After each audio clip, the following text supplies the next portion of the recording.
दोस्तों नमस्कार। 4BM गुजरात पर आप सभी का बहुत बहुत स्वागत है। मैं हूं आपका दोस्त मयूर जानी। दोस्तों आज इस वीडियो में आपको दो अलग अलग खबरें सुनानी है। दोनों गुजरात से संबंधित हैं। पहली खबर जो है वो उसकी क्रेडिट मैं नहीं लूंगा क्योंकि वो मैंने इसकी रिसर्च नहीं की है। जिसने की होती है उसी का नाम देना पड़ता है। तो वो दिव्य भास्कर का जो डिजिटल प्लेटफॉर्म है, डीबी डिजिटल कहते हैं उसे, उसमें ये खबर छपी। तो वो खबर में उनको क्रेडिट देते हुए मैं आपको बताऊंगा। और दूसरी खबर जो है वो पब्लिक प्लेटफॉर्म पे उपलब्ध है। उसकी एक वो ऑडियो क्लिप है। वो ऑडियो क्लिप मुझे लगता है कि आपको सुनाना और उसके बारे में बात करना बड़ा इंटरेस्टिंग रहेगा, ये ऐसा मुझे लगा। पहली खबर से बातचीत शुरू करते हैं हम लोग। गुजरात में 2022 का जब इलेक्शन हुआ तो 2022 के इलेक्शन में आप सब जानते हैं कि भारतीय जनता पार्टी ने 156 सीटें जीती और एक नया कीर्तिमान, एक नया रिकॉर्ड स्थापित कर दिया। मतलब न भूतो न भविष्यति वाला। 149 सीटें माधव सिंह सोलंकी साहब ने 1985 में जीती थी। उसके बाद कभी कोई उसके आसपास पहुंच नहीं पाया था। और भूपेंद्र पटेल की भारतीय जनता पार्टी की सरकार ने पता नहीं ऐसे कौन से जादुई कारनामे किए, 156 सीटें मिली। अच्छा, वो 156 सीटें जब मिली तब भी अब समझिएगा कि वो पार्टी में जीते हुए जो उम्मीदवार थे उसमें भी कांग्रेस, मूलतः कांग्रेस के मूल से आए हुए भी बहुत सारे उम्मीदवार थे जो जीते थे। लेकिन 22 के बाद इसमें और बढ़ोतरी हुई है। तो ये जानने समझने की कोशिश कर रहे हैं इस वीडियो में। ये अभी जो 156 से बढ़कर 161 हुए, क्योंकि जो लोकसभा के साथ साथ जो बाई इलेक्शन हुए गुजरात में 5 सीटों पर, तो पांचों में बीजेपी, कांग्रेस से ही आए, बीजेपी में जुड़े ऐसे जो उम्मीदवार थे वो सब जीत गए। ठीक है। तो अब 161 विधायक हैं भारतीय जनता पार्टी के 182 में से, आप सोच के देखिए। और उस 161 में से अब जो रेशियो निकल रहा है, बड़ा इंटरेस्टिंग मामला है।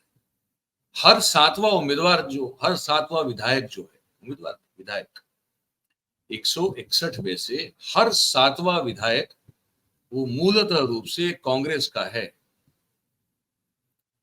और मंत्रिमंडल में भी विशेष महत्व जो है वो कांग्रेस से आए और भारतीय जनता पार्टी में जुड़े और उसके बाद फिर मंत्री बने लोगों का है। ये भी वास्तविकता है। तो मैं आपको पहले तो 17 से लेके जो है ना अब तक का बता दूं। 12 साल का बड़ा ड्रामा है। 2017 में विधानसभा में भारतीय जनता पार्टी के पास कांग्रेस के गोत्र से आए जो विधायक थे वो 7 थे। ठीक है। और उसके बाद जो 2022 में जो लोग कांग्रेस से आए हुए, कांग्रेस के गोत्र के, मूलतः कांग्रेसी पर भारतीय जनता पार्टी में आके जो जीते, उनकी जो संख्या थी वो 2022 से पहले, 2022 के बाद भी, 2017 से 2022 के बीच में, 17 में हमने बता दिया, 22 से पहले का वो जो आंकड़ा था वो बढ़ के हो गया 16। ठीक है। और अब जब 2022 का चुनाव हो चुका है और बाई इलेक्शन भी हो चुके हैं, तब आपको बताना चाहता हूं कि जब मतलब चुनाव के परिणाम आए थे 22 के, तो 20 हो गए थे। कांग्रेस गोत्र के भारतीय जनता पार्टी में जुड़े और चुने हुए विधायक 20 हो चुके थे। लेकिन उसके बाद ये बाई इलेक्शन हो गया, तो उसके बाद जो है वो 20 से बढ़कर अब आज की स्थिति में वो कांग्रेसी जो कि भाजपा ही बने ऐसे विधायकों की संख्या जो है वो 24 है। तो आप 161 से आप कर लीजिए, गणित लगा लीजिए। तकरीबन तकरीबन ये रेशियो निकलता है कि हर सातवां विधायक जो है भाजपा का आज की तारीख में वो जो है वो कांग्रेसी है। उसका मूल गोत्र जो है वो कांग्रेसी है। अब वो जो आए हैं कांग्रेस से, उनमें से सबको क्या बहुत कुछ मिल गया है? नहीं, ऐसा भी नहीं। क्योंकि कुछ लोगों को मिला है तब अच्छा खासा मिला है। लेकिन बहुत सारे लोग ऐसे जिनको सिर्फ कार्यकर्ता बनकर जो है वो कहते हैं कि बस संतोष मानना पड़ा, संतुष्ट होना पड़ा, ये पूरा मामला है। तो अभी इस वक्त जो स्थिति है उसमें ये समझ में आ रहा है कि अगर और कांग्रेसियों को जोड़ेंगे तो ये रेशियो और कम होता जाए।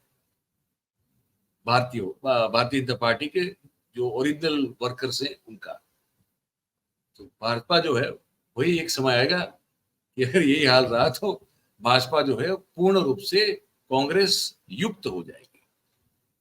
ये कोई छोटा मोटा रेशियो नहीं है। हर 7वां विधायक अगर आपका जो है वो इम्पोर्टेड हो, कहीं और किसी पार्टी से लाया गया हो, और फिर वो मतलब आपने अपने ओरिजिनल वर्कर्स का, सन्निष्ठ कार्यकर्ताओं और नेताओं का मान सम्मान या तो नहीं रखा, ना उन पे भरोसा किया, ना उनकी कदर की, और बाहर से लाके आपने किसी और को जो है फिर टिकट दी, उसको जितवा दिया, और उस कांग्रेसी को आपने खेस पहना के, कमल का फूल देके भाजपा बना दिया।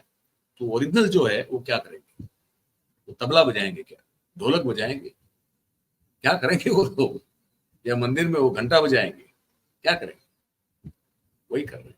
और कांग्रेस से भी जो आए हैं वो सबकी स्थिति अच्छी नहीं है। वो ये ठीक है, साथ मतलब हर 7वां विधायक कभी कांग्रेस का है मूलतः बीजेपी में, वो ये रेशियो भी बीजेपी के लिए जैसे रेड लाइट वाला है दिखाने वाला, वैसे ही कांग्रेस से जो जा रहे हैं उनके लिए ये भी है कि ऐसे बहुत सारे लोग जो हैं जो कांग्रेस से बीजेपी में गए, उनको सिर्फ दरी बिछाने का काम दिया जा रहा है, उनको कुछ मिला नहीं। तो दोनों पार्टी के लिए ये एक किस्सा है जो चेतावनी के समान है, मैंने कहा आपको बता।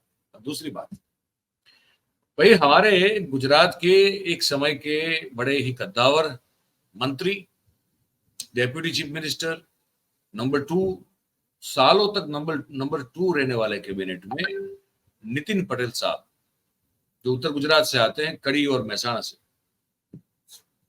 अब उनके दिन वो आ गए हैं कि उनको बड़ी छोटी छोटी राजनीति करनी पड़ रही। ये अब इसकी पुष्टि हम नहीं करेंगे क्योंकि अब इसको एफएसएल से तो किसी ने चेक नहीं किया, लेकिन आवाज उन्हीं की लगती है, तो ये तथाकथित रूप से ही कहेंगे इसको। खबर बताने का ये भी तरीका होता है। तो तथाकथित रूप से एक ऑडियो क्लिप है जिसमें नितिन पटेल, पूर्व उप मुख्यमंत्री और वित्त मंत्री और शहरी विकास मंत्री और नंबर 2 इन द कैबिनेट, अब बिल्कुल ठन गोपाल बन के बैठे हुए हैं। वो नितिन पटेल अपने छोटे से ब्लॉक लेवल की पॉलिटिक्स करते हुए एक कार्यकर्ता को फोन पर धमका रहे हैं। और अब उनके दिन इतने खराब आ गए हैं कि वो जो पहले अगर इनका फोन जाता तो वो कार्यकर्ता बेचारा जो है वो शर्म या तो रिस्पेक्ट के चलते सामने कुछ जवाब नहीं देता, अब वो जो है वो भी जम के जवाब दे रहा है। ये ऐसी एक वीडियो क्लिप आई है, तो मैं आपको वो सुना रहा हूं, आप सुन लीजिए, बीच बीच में आपको बताता रहूंगा। राकेश बोलो साहब। नितिन भाई बोलू छू। बोलो साहब।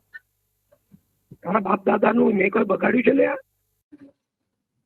ये राकेश पटेल है कड़ी के, उनको फोन कर रहे हैं, ये कथित रूप से जो ऑडियो क्लिप है उसमें नितिन पटेल, और कह रहे हैं कि मैंने तुम्हारे पुरखों का कुछ बिगाड़ा हुआ है क्या? यहाँ से बातचीत की शुरुआत होती है। अब सुनिए आगे। हाँ, तारा बाप दादा नु तारू में कई बगाड़્યું છે? तो હું ક્યાં કશું કોઈ ન બોલું છું। આ રેકોર્ડ ઉપર આવે છે બધું, મારી પાસે એલઆઈબી નો રિપોર્ટ આવ્યો, તારું નામ સही। ये बड़ी गंभीर बात है, ये गुजराती में कहा उन्होंने। ये कहा कि मैंने तुम्हारे पुरखों का या तुम्हारा कुछ बिगाड़ा हुआ है क्या? अगर नहीं है तो तुम मेरे बारे में क्यों बोल रहे हो वहां पे कड़ी में? तो उसने कहा कि नहीं, मैंने तो कुछ ऐसा नहीं कहा। तो कह रहे हैं, ये जो आवाज आ रही है जो नितिन पटेल की बताई जा रही है उसमें वो कहा जा रहा है कि भाई लोकल आईबी जो है उसने वो इस बात को रिकॉर्ड पे रखा है, और मेरे पास वो रिपोर्ट आई है कि तुम जो है मेरे खिलाफ अनाप शनाप बहुत कुछ बोल रहे हो। अब आप बताइए, जो ना तो मंत्रिमंडल में है ना तो उसका कोई सीधा एक्सेस है, लोकल आईबी जो है नितिन पटेल को क्या जानकारी देती होगी, किस हैसियत से उनके पास ये बात पहुंचती होगी? और अगर रिकॉर्डिंग है, कॉल रिकॉर्डिंग है उसके पास, नितिन पटेल के पास, तो आप देखिए कि फिर क्या आलम है हमारे यहाँ गुजरात में। मतलब आप सत्ताशील पार्टी के बड़े अगर कद वाले नेता हो तो आप किसी का भी रिकॉर्डिंग सुन सकते हैं। क्या इसका मतलब भी निकाला जाए? आगे सुनिए। કેવો રાકેશ રેકોર્ડ પટેલ આવ્યો? તારો નંબર એ તો તું આવી તો બતાવ, હું તને શું બતાવ કેવા આવો તારા તું આવું કરત શું કરવા એ મને કે પેલા अब वो पुख्ता हो गया। वो कह रहे कि तेरा नंबर जो है ना, उससे उस पर जो मतलब फोन नंबर पे जो बातचीत हुई है वो सब है मेरे पास। तो वो कह रहा है कि ऐसा कैसे हो सकता है? तो बोले तू आए मेरे पास तो मैं बताऊंगा तुमको, सुनाऊंगा तुमको। मैं थोड़ी तुमको खुद चल के जो है तुम्हारे पास आऊंगा सुनवाने के लिए, दिखाने के लिए। तुमको आना पड़ेगा यहाँ पे। और ये सब जो तुम कर रहे हो उसको बंद कर दो। सुनिए। તું આવું કરી છે શું કરવા તારા વિરુદ્ધ કોન્ટેક્ટ કરું તો કરીમાં સાહેબ બધા ખોટું કરે તો પછી શું કરીએ અમે? તું શું કરવા કરી છે મારી વાત કરતા ભાઈ તમારું ક્યાં ખોટું કર્યું અમે કહે છે?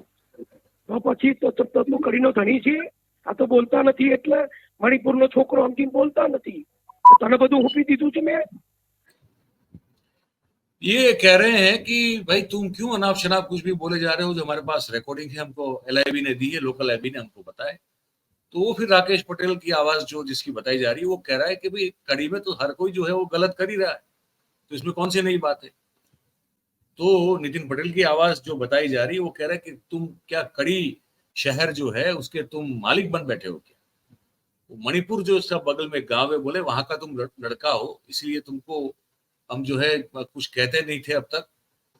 क्या ये इसका मतलब ये है कि हमने हमारी विरासत तुमको सौंप दी है क्या? कुछ भी बोले जा रहे हो। वो फिर राकेश पटेल जवाब दे रहा है कि कड़ी जो है शहर या तहसील ये किसी की बपोती थोड़ी है। देखिए ये उप मुख्यमंत्री रह चुके कद्दावर नेता को एक छोटा सा कार्यकर्ता जो है वो क्या जवाब दे रहा है, आगे सुनिए। તો કરીમાં જો કોઈ સાહેબ જાણી મારું શું કરવા તું કરી છે આટલી વાત છે ટેપ કરી લે અત્યારે રેકર્ડ ચાલુ કર ટેપ રેકર્ડ તે ચાલુ કર્યું કરી દે રેકર્ડ તો તમે સાહેબ આ મરાઠાને ટિકિટ આલી બરાબર મણિપુરમાં ભાગલા પડાયા જોડે રહીને हेलो तारा અત્યારે શું લેવા દેવા એમાં वो नितिन पटेल की आवाज जो बताई जा रही है उसमें ये कहते हैं कि तुम अगर चाहो तो इस चीज को रिकॉर्ड भी कर लो, मुझे कोई फर्क नहीं पड़ता है। इसका रिकॉर्डिंग बना लो तो मुझे कोई फर्क नहीं पड़ता है, लेकिन तुम ये जो डेढ़ शाने बन रहे हो ये बंद करो। तो फिर वो जो आवाज राकेश पटेल की बताई जा रही है वो कहता है कि फिर आपको भी ये सब करने की क्या जरूरत थी? हमारे मतलब उनकी जो कंस्टिट्यूंसी है तहसील में, तो वहाँ कुछ लोकल लेवल की पॉलिटिक्स की बात हो रही है कि आप उसका कोई प्रतिस्पर्धी होगा मराठे नाम का, तो बोले उसको टिकट दिलवा के हम लोगों में जो है डिवीजन करने की जो है वो आपको क्या जरूरत थी? ठीक है। तो ये मेरा कहने का तात्पर्य ये है कि अब पॉलिटिक्स जो है यहाँ तक जाके यहाँ तक पहुंच गई है निचले स्तर पर।